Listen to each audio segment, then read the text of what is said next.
మరి ఈ కాద్రి క్షేత్రమందు సారు ప్రముఖ న్యాయవాది కదిరిలో సుపరిచితులు, మరి హైకోర్టు న్యాయవాది, మన కదిరి న్యాయవాది సారు సుబ్రహ్మణ్య గుప్తా సారు స్పష్టంగా వివరించారు స్వామివారి గురించి.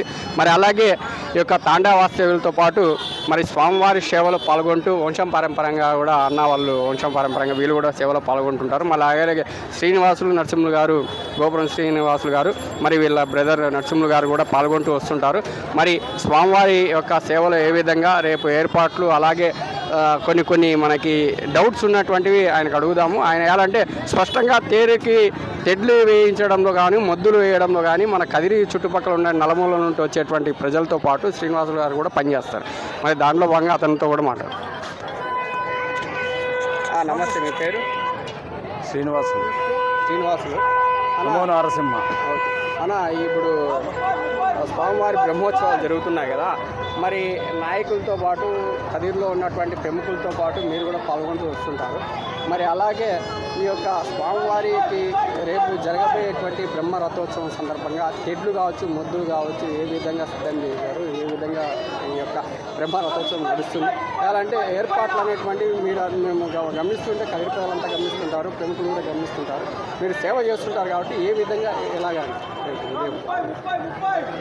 గతంలో విధంగా చేసుకుంటూ పోయే విధంగానే చేస్తూ ఉంటాము. ముద్దులు కానివ్వండి, తెడ్లు కానివ్వండి, రైతుల దగ్గర కావచ్చు, లేదంటే ఫారెస్ట్ అధికారుల దగ్గర కావచ్చు, గత పక్కన ఉన్న నియోజకవర్గం గురించి కానీ, గ్రామాల నుంచి కానీ, అడవి ప్రాంతాల నుంచి కానీ తేవడం జరుగుతూ ఉంటుంది. అధికారుల అనుగ్రహం కూడా ఉంటుంది, దాంట్లో స్వామి అనుగ్రహం కూడా ఉంటుంది. ఆ రెండు అనుగ్రహం లేని మేము కూడా చేయలేము. తద్వారా మేము జరుపుకుంటూ వస్తుంటాము. మరి ఇంకోటి ఏంటంటే, ఇప్పుడు తిరుపతి దేవస్థానం నందు హైడ్రాలిక్ అంటే ఆటోమేటిక్గా బ్రేకింగ్ సిస్టమ్ కానీ హైడ్రాలిక్ మొత్తం అంతా సిస్టమ్ వస్తుంది. ఆ విధంగా ఈ తేరుని రెడీ చేయాలనేటువంటి ఆలోచన ఉందని నిజమా పడ్డాం?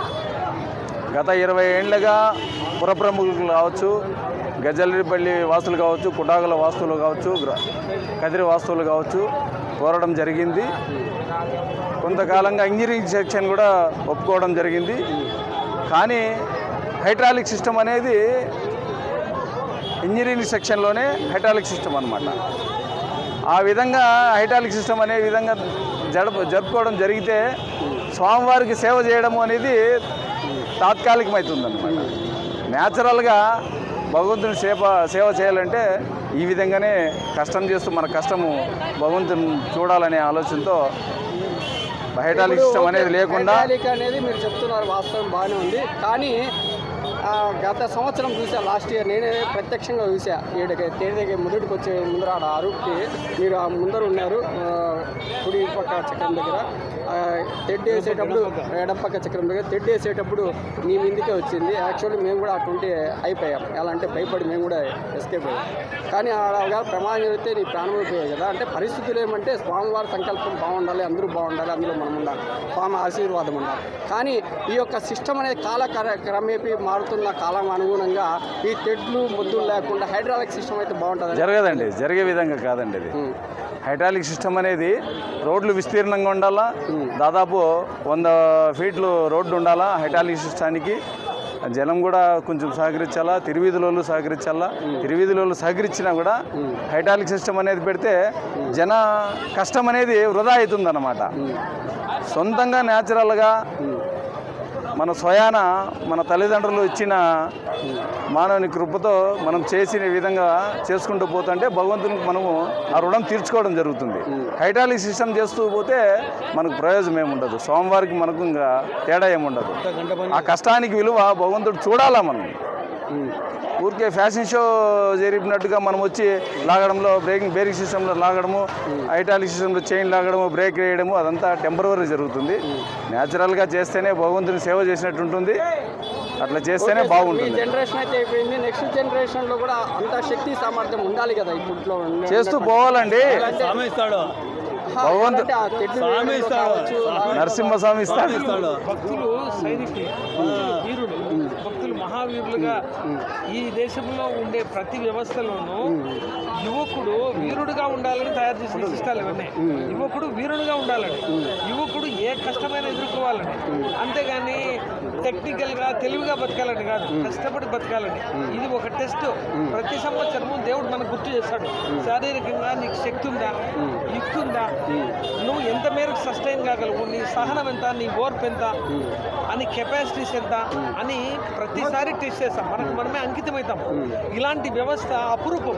మన పెద్దలంతా ఆలోచించే చేసినది.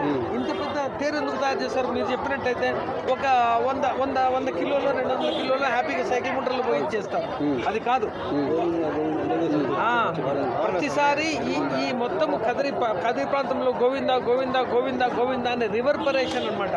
పులకించేంత ఎక్కువ వస్తే అప్పుడు మేమేం ఆశిస్తాము, మేమేం ప్రార్థిస్తాము, ఈ తేరు సుఖంగా జరిగితే ఈ సంవత్సరము మాకు పంటలు, పొలాలు, నీళ్లు, మంచినీళ్ళు అన్నీ ఉంటాయి. మా కుటుంబాలన్నీ, ఈ చుట్టుపక్కల కుటుంబాలన్నీ దేశము, రాష్ట్రము, ఊరు ప్రశాంతంగా తమ కుటుంబాలతో సుఖంగా జీవిస్తున్నారు. బలహీనులైన యువకులతో ఉండేది కాదు, బలమైన యువకులతో ఉండే జాతి కావాలి. అలాగే ఇప్పుడు ఈ 10 రోజులు మీరు 15 రోజులు చేస్తున్నారు కదా, మీకు ఈ ప్రభుత్వం తరఫున అంటే మీకు దేవస్థానం తరఫున ఏమైనా బెనిఫిట్ వస్తుందా, లేకపోతే స్వామి స్వయంగా చేస్తున్నాను? గౌరవవేతనం ఉంటుందండి. గౌరవవేతనము తాతల కాలం నుంచి ఉండాలి. దాన్ని ఉపయోగించుకుంటూ ఉంటాము. స్వామి ఉద్యోగం అయితే లేదు? ఉద్యోగం లేదండి. ఉద్యోగం కాదు, ఇది గౌరవవేతనం, సేవ, మీ పని గుర్తింపు, వంశసేవ. వంశసేవానికి గౌరవవేతనము ప్రతి సంవత్సరము రథమైన తర్వాత గౌరవవేతనం ఉంటుంది సార్. అలాగే ఇప్పుడు స్వామివారి యొక్క పల్లకీలు మామూలు మనకి ఒకసారి మనం గమనిస్తే ఈ యొక్క సంక్రాంతి కావచ్చు, దసరా కావచ్చు, స్వామివారిని ఉదయం పల్లకీ మోపుతూ తీసుకువెళ్తారు. అది అంటే తిరుపతి లాగా ఒక సిస్టమేటిక్ తీసుకొచ్చి, ఒకవేళ ఇప్పుడు నాయకులు ఉన్నారు 12 మంది లేరు పూర్తి అడుగుతున్నారు, ఇలా చేస్తే బాగుంటుంది. మీరు కూడా అధికారులతో ఏమన్నా చేయొచ్చండి. ఇది డెవలప్మెంట్ అయ్యేదాన్ని బట్టి ఉంటుంది. ఇప్పుడు ఎమ్మెల్యే గారు కూడా సిద్ధంగా ఉన్నారు, ఎక్స్ఎమ్మెల్యే గారు కూడా సిద్ధంగా ఉన్నారు. డెవలప్మెంట్ చేయడానికి జరుగుతుందండి. తిరుమలలో ఏ విధంగా జరుగుతుందో అదే విధంగానే ఉత్సవాలు జరిగే విధంగా వాళ్ళకు నాయకులనే 12 మందికి చేయడం జరుగుతుంది. ముందుకు అదే జరుగుతుందంటే డెవలప్మెంట్ జరుగుతూ ఉంది. ఆయన హామీలు కూడా ఇచ్చాడు ఎమ్మెల్యే గారు కూడా. అదే విధంగా చేయడం జరుగుతుంది. ఇబ్బంది ఏం లేదండి. ఓకే సార్, చాలా సంతోషం సార్ మీరు మీ పని. అలాగే శ్రీనివాసులు గారు చెప్పినటువంటిది ఏదైతే ఉందో ఇక్కడ పనిచేసేటువంటి ప్రతి ఒక్కరికి కూడా న్యాయం జరుగుతుంది. అలాగే స్వామివారి సేవలో మాకు గౌరవ భృతి అంటే గౌరవవేతనం ఇస్తున్నారు తప్ప మేము ఎటువంటిది ఆశించడం లేదు అని చెప్తున్నారు. అలాగే వంశం పరంపరంగా చేసుకుంటూ వస్తున్నటువంటి స్వామివారి పాత్రకు కృపకు, స్వామి దయా దాక్షిణ్యాలకు వీళ్ళంతా కూడా స్వామి దాసులై ఉంటారు.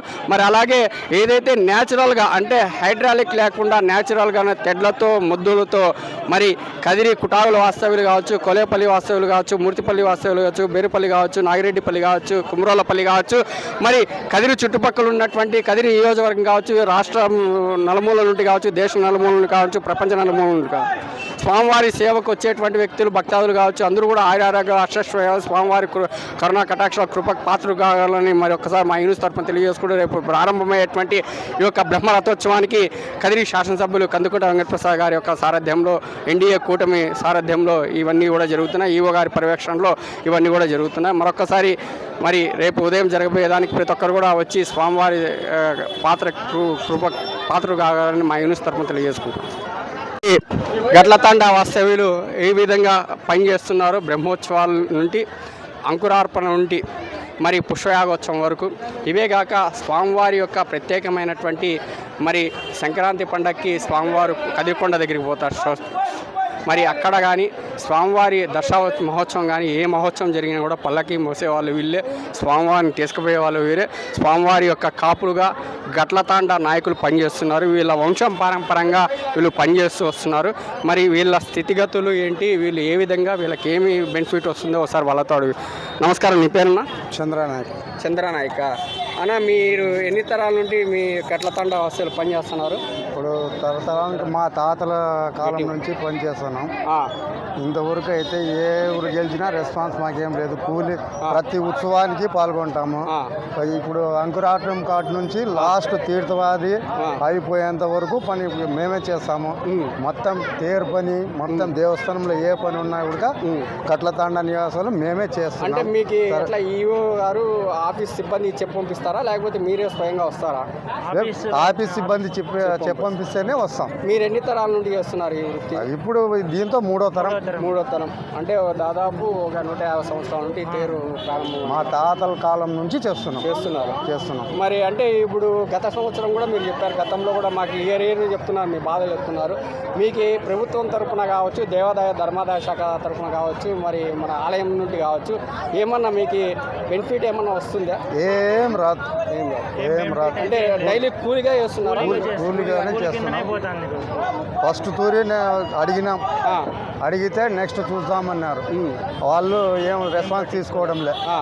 మళ్ళీ నెక్స్ట్ మొన్న అడిగిన మీటింగ్లో అడుగుదామని పోతే అప్పుడు మేము వచ్చే టయానికి మీటింగ్ అయిపోయింది. అప్పుడు ఎవరితో మేము రెస్పాన్స్ కాలే. అందుకని నెక్స్ట్ తూరి ఇప్పుడన్నా దయవించి మాకు ఏదైనా న్యాయం చేయాలని. ఎంతమంది ఉన్నారు? 12 మంది. 12 మంది పని చేస్తుంటారు. 12 మంది పని చేస్తున్నారు. మీలో చదివిన వాళ్ళు ఎవరు ఉన్నారు? చదివిన వాళ్ళు కూడా ఉన్నారు. అంటే మీకు ఏ విధంగా అంటే ప్రభుత్వం తరఫున, దేవాలయం తరఫున ఏ విధంగా, అంటే మీకు ఉద్యోగాలా లేకపోతే వేరేనా ఏమి మీరు అడుగుతున్నారు? మాకు ఉద్యోగాలు అయితే బెస్ట్గా ఉంటుందని, చేసినంతకాలం కూలి కిందే పోతా అంటే మా బిడ్డలు చదువుకున్నారు. మాకంటే చదువు లేదు, పోతే పోన్లే దేవుని సేవ చేస్తున్నాం. ఇప్పుడు నెక్స్ట్ తూరి మా బిడ్డల తరమన్నా బాగుపడుతుందని మేము ఆశిస్తాం. ఇప్పుడు నీ పేరు? వెంకటేష్ నాయక్. ఏం చదివినావు? డిప్లొమా. ఓకే.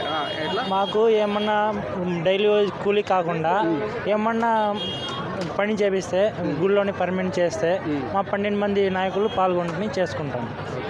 మరి గట్లతాండ వాస్తవులు సోదరులు చెప్తున్నటువంటిది ఏదైతే ఉందో, మమ్మల్ని కూలీగా కాకుండా స్వామివారి కంకేరయాల్లో, స్వామివారి యొక్క బ్రహ్మోత్సవాల్లో, స్వామివారి ప్రతి ఒక్క ఉత్సవంలో పాల్గొంటూ వస్తున్నాం. మా తాతల ముత్తాతల నుండి మేము ఈ వంశం పరంపర వస్తున్నాము.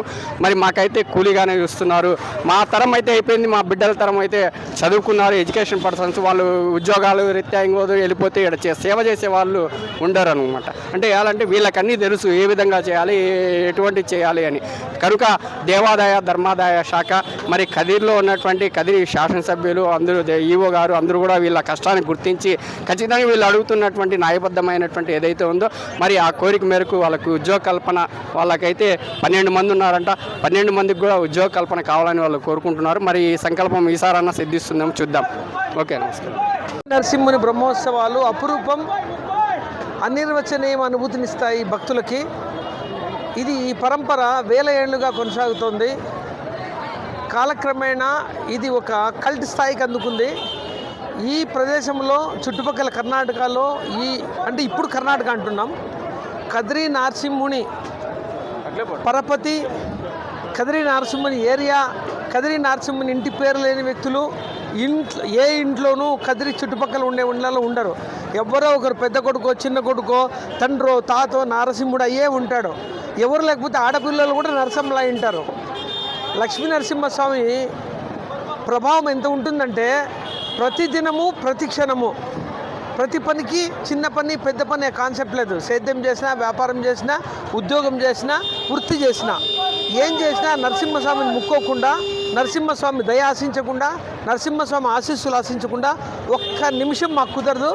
మేము అందుకనేసే ప్రతి ఒక్క వ్యక్తి, కదిరి తాలూకాలో ఉండే ప్రతి ఒక్క వ్యక్తి ఈ నరసింహుని బ్రహ్మోత్సవాలు ఎప్పుడు వస్తాయా అని ఎదురు చూస్తుంటారు. మాకు ఇబ్బంది, ఇన్కన్వీనియన్సు, రష్ ఎక్కువ ఉంది, ఇవన్నీ మేము అనుకోం. కాబట్టి అత్యంత అద్భుతంగా, శోభాయమానంగా, ఆనందోత్సవాల మధ్య మనస్ఫూర్తిగా, త్రికరణ శుద్ధిగా, పూర్తి భక్తితో, తత్పరతతో, విశ్వాసంతో ఈ జరిగే పండగ ఏదైతే ఉందో అది చూసి ఆనందించాలా. ఆ వ్యక్తిగతమైన అనుభవం అది. ఈ విషయంలో కదిరి ప్రజలందరికీ అందరూ శాశ్వతంగా రుణపడిపోయి ఉంటాం నరసింహ. Thank you.